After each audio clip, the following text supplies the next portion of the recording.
Madame la ministre, bonsoir. Bonsoir. Vous étiez ministre de l'urbanisme et en charge du cadre de vie.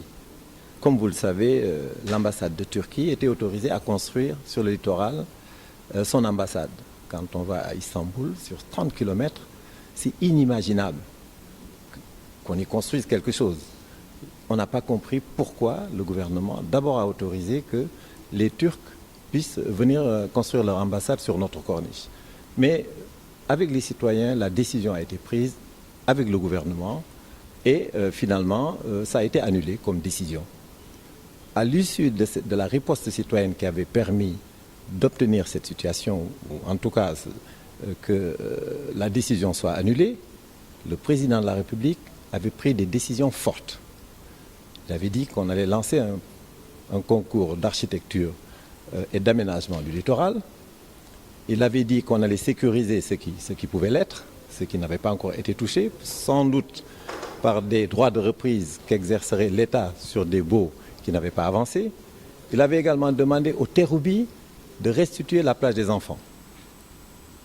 Qu'est-ce qui est devenu, que sont devenues ces instructions? Ces instructions, M. Ba, ont été données par le président de la République.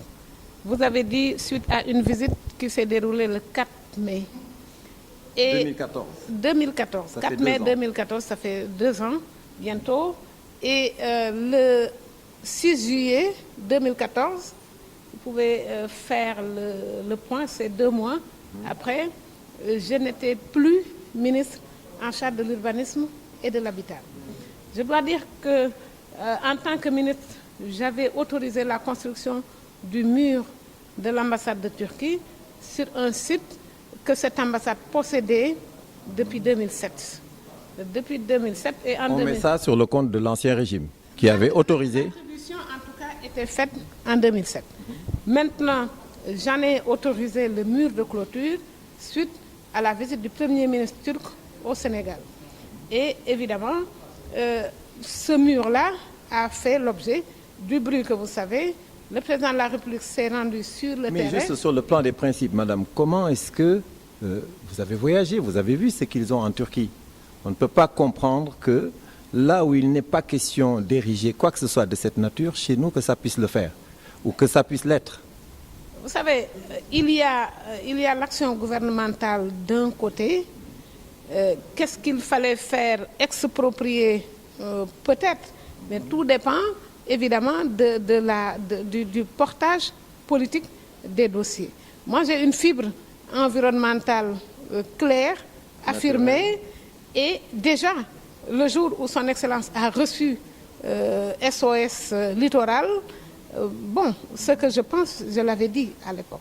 J'étais membre du gouvernement avec un terrain sur lequel quelqu'un avait déjà des droits et la législation, la loi demandait au ministre, dès lors qu'à l'État du Sénégal, pas spécifiquement au ministre, mais à l'État du Sénégal, dès lors que quelqu'un avait des droits sur un terrain, de procéder à l'autorisation de construire. Et l'autorisation de construire à cette occasion-là était une autorisation sur le mur.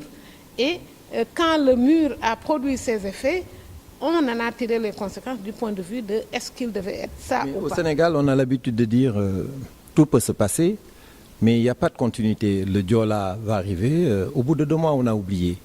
L'histoire de la Turquie a été très marquante pour les citoyens sénégalais. Donc, ils pensaient que après cet épisode, il ne serait plus question de parler de ce qui se passe. En tout cas, ce serait clair. On aurait un plan d'action. D'ailleurs, le président de la République a pris des mesures nettes. Nous avons bien salué son acte de renonciation de son terrain sur le domaine public maritime. Et il a même demandé à ses partisans d'en faire autant. Il y avait une dynamique incroyable, également pour vous, ministre de la promotion des investissements, puisque comme vous le savez, à part les investissements directs étrangers, il y a les investissements locaux. Les investissements locaux au Canada, ils sont très forts là-dessus. Investissements en loisirs et parcs avec des milliers d'emplois. Nous avons des opportunités incroyables, 750 km, où on est en train de parler d'autres investissements, sans doute nous devons en parler et c'est fondamental. Mais d'abord, avant tout, les opportunités. Cette opportunité-là qui est là, on n'a pas senti une action gouvernementale forte depuis cette époque. C'est que le président donne des instructions. Le président a donné des instructions ce jour-là. Il a demandé qu'on mette un comité à la tête duquel il y avait le ministre en charge des domaines. Et évidemment, il fallait un état des lieux d'abord des occupations parce que le domaine public maritime est un domaine classé, vous le savez aussi bien que moi. Et ce domaine classé-là, pour être occupé... À propos du comité, parce que c'est fondamental, avant d'aller plus loin, ça va vous donner peut-être d'autres idées. Mais le comité, qui s'appelle le CMRL, Comité mixte pour la réflexion sur le littoral, c'est tenu un certain nombre de fois. Un rapport a été fait par le ministère de l'économie et des finances et un rapport a été fait par les citoyens à travers la Perle. Nous n'avons jusqu'à présent pas eu de réponse à ces différents rapports. Je ne suis pas membre de ce comité, encore une fois, je ne sais pas ce qui s'est passé.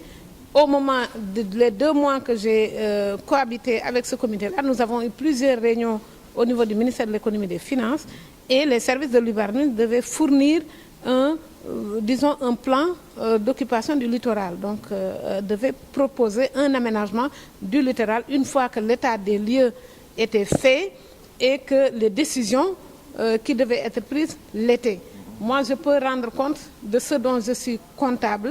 Ce dont je suis comptable, c'est que je n'ai pas, outre le mur de produits d'autorisation de construire sur le site, par contre, j'avais listé le nombre d'autorisations qui avaient été faites là par la mairie de Dakar, la mairie de ville de Dakar, et évidemment devait s'en suivre les décisions pour lesquelles le président de la République avait donné l'exemple, vous l'avez dit tout à l'heure, en renonçant à son site. Et évidemment, vous dites qu'il avait appelé ses collaborateurs de le suivre, en tout cas tous ceux qui étaient détenteurs de baux sur le domaine public maritime de le suivre. Je pense que ça aurait été de bon aloi parce que vous avez raison, en général, le domaine public maritime est un domaine bien aménagé dans toutes les villes du monde que je visite, que je traverse, je vois des aménagements. Et nous avons des exemples possibles dans notre pays. Mais je ne rends pas compte, je ne peux pas rendre compte. Potentialité, on dit la potentialité, elle est forte. On a un énorme potentiel financier et économique, mais on demeure au stade de la potentialité jusqu'à présent. Et je crois que le président de la République a donné le chemin. Il faut que tout le monde suive. Il faut que tout le monde suive. Il y a un comité. Vous êtes vous-même membre de ce comité-là. Vous regarderez avec la partie gouvernementale qui est dans ce comité paritaire ce qu'il convient de faire pour faire bouger le dossier. Merci, Madame la Ministre.